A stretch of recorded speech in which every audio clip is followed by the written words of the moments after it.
Здравствуйте, уважаемые читатели! Предлагаем вашему вниманию час истории Козы-Курпеш Баян Сулу. 15 апреля в Казахстане отмечают День влюбленных в честь Козы-Курпеш и Баян Сулу.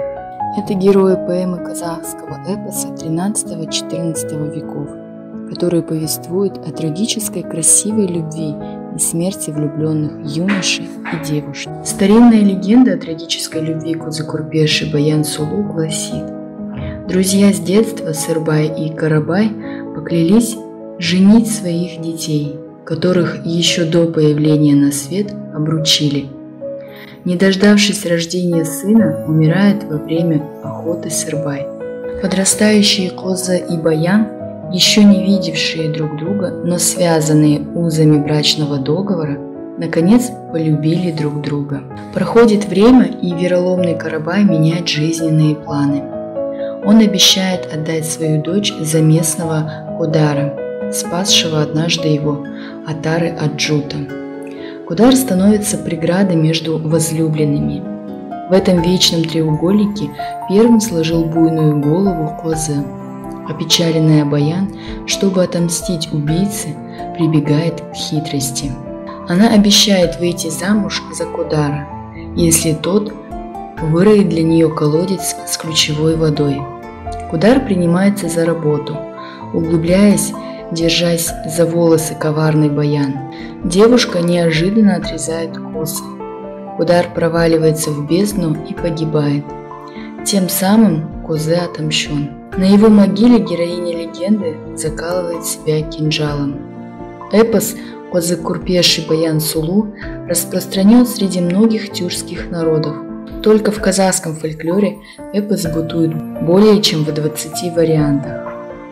Один из первых исследователей эпоса Пушкин слышал и записал поэму, будучи в аулах Оренбуржья.